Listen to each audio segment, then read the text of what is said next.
Yes, the next, these people married amongst the locals and their culture in apparent in the marital traditions. Marital traditions and traditions, marriage and religious rites, which are distinct from the Hindu mainstream. Means ये जो लोग हैं, exactly these people get married in their locality, in their locals, means दूसरी जातियों में ये शादी नहीं करते, and their culture is apparent in the material tradition, means जो इनका कल्चर है वो क्या है, शादी और रिवाज, धार्मिक रिवाज जो हैं वो अलग हैं, कुछ डिफरेंट हैं, and they do not match with the Hindu main stream. Main stream का मतलब है tradition which most people follow. अधिकतर लोग जिस जिस ट्रेडिशन को फॉलो करते हैं, जैसे हिंदू धर्म को लोग यहाँ पे फॉलो करते हैं इंडिया में, खासकर साउथ में, but these people are not in mainstream of Hindus, their marital status, traditions, their marriages, their religious rites, जो उनके धार्मिक रीति रिवाज हैं, वो apparently different हैं, यानी कि अलग हैं. The theory of Arab origin drawn support from the law. Black coat.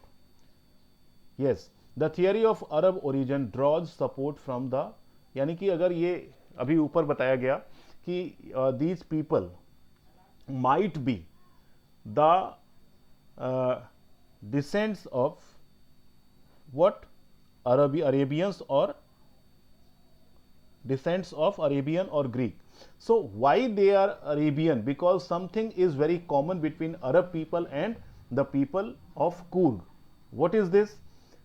They wear a long black coat with an embroidered waist belt worn by the Kodavus. Kodavus means the people who live in Coorg. Okay, so in यहाँ के जो लोग हैं वो क्या पहनते हैं, एक काले रंग का लॉन्ग कुर्ता पहनते हैं जिसके ऊपर एक बेल्ट बंधी होती है जो एम्ब्रॉयडरी की हुई होती है जिसके ऊपर, and this dress is known as kupiya. It resembles the kufiya worn by the Arab and Kurds. मतलब क्या है कि जो इनकी ड्रेस है वो बहुत ज़्यादा रिजेंबल करती है, सेम है क्या, किससे, जो अरब के लोग पहनते हैं कुफिया, वैसे ही इनका जो पहनावा है उसको बोलते हैं कुपिया. Means that dress is almost the same and their name also resemble to each other, एक दूसरे से मिलते जुलते हैं. So that's why this is the evidence that they can be the descendants of Arabs, यानी कि ये अरब्स के वंशज हो सकते हैं या कुर्द जो प्रजाति है उनके वंशज हो सकते हैं. Kurgi homes have a tradition of hospitality and they are more than willing to recount numerous tales of valor related to their sons and fathers. Exactly, these people are very rich in hospitality. आओ भगत में, मेहमान नवाजी में इनके घर जो हैं वो बहुत फेमस हैं, and they are more than willing to recount numerous tales of valor related to their sons. And tales of valor means stories of courage and bravery usually in wars, यानी कि जो इनके बेटे, इनके फादर, इनके family के लोगों ने जो भी युद्ध में अपनी बहादुरी दिखाई थी उसकी कहानियां सुनाने में ये सुनाने के लिए बहुत इच्छा रखते हैं, ये सुनाना पसंद करते हैं. The Coorg regiment is one of the most decorated in Indian army. Not only they are very brave people, and that's why Coorg regiment is one of the most decorated in Indian Army. In Indian Army, there is a regiment that is called Coorg regiment and most decorated. Most decorated means that has received the maximum number of awards for bravery in wars. यानी कि युद्ध में सबसे ज़्यादा record जो awards लेने का, जो तमगे लेने का जो काम किया है वो कुर्ग रेजिमेंट ने किया है. That's why this is a very brave regiment in Indian Army. And the first chief of the Indian Army, General Cariappa, was a Kurgi. What a great thing. The first chief of Indian Army after independence, the first chief of Indian Army, he was who? General Cariappa, and he was a Kurgi. He also belonged to Kurg. Even now, Kudavus are the only people in India permitted to carry firearms without a license. Firearms means guns, weapons. Means these people are so loyal, that so believable, इनके ऊपर इतना विश्वास किया जा सकता है that they are allowed to keep firearms, guns, weapons with them without a license. जैसा कि आप जानते हैं बाकी इंडिया में हर जगह अगर आपको कोई वेपन रखना है, कोई आपको गन रखनी है, तो उसके लिए आपको एक लाइसेंस की जरूरत होती है. बट एग्जैक्टली ये लोग इतने भरोसेमंद हैं दैट इनको फायर आर्म्स रखने के लिए किसी लाइसेंस की जरूरत नहीं पड़ती. Now let's move to the wild life of this area. The river Kaveri, one of the biggest river, one of the well-known river, very famous river of India, Kaveri, obtains its water from the hills and forest of Kurg.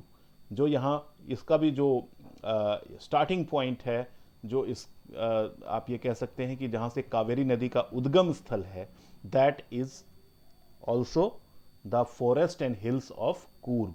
कहाँ से निकलती है? कूर्ग के hills और forest से. Mahseer, a large fresh water fish abound in these waters. Mahashir is a name of the fish. This is a very large freshwater fish abound in these water. वो waters इस नदी में पाई जाती है. जो महाशीर ये एक अपने आप में एक स्पेशल फिश है और जो खासकर इसी एरिया में, इसी वाटर्स में, कावेरी नदी में पाई जाती है. Next, if we move ahead, kingfishers dive for their catch. Kingfisher is a kind of bird. You might know that these are the birds who dive into the water to catch fishes.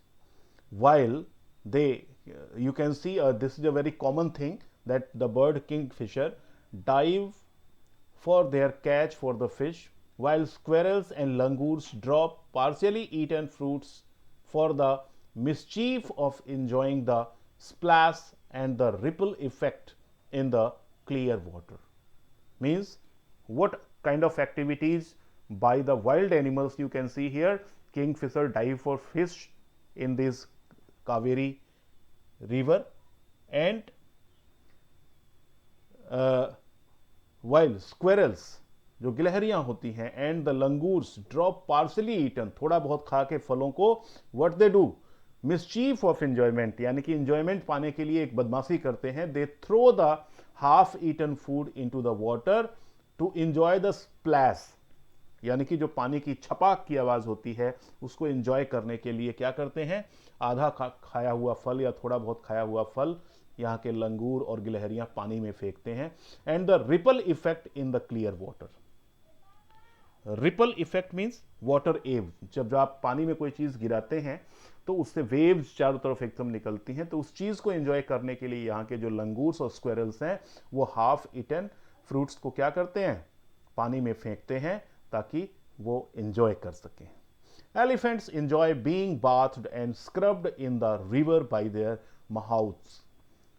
mahouts. Mahouts is a caretaker of elephants. जो हाथियों की देखभाल करते हैं उनको mahouts कहते हैं. तो this is a very common scenery here that elephants enjoy being bathed and scrubbed in the river. यहाँ की जो caretakers हैं हाथियों के, वो यहाँ पर अपने हाथियों को इस नदी में नहलाते हैं, उनकी सेवा करते हैं, उनकी देखभाल करते हैं. So this thing is a very common sight, very common scene in this area of Coorg. So wildlife is very rich. So let's move to the next paragraph in next video.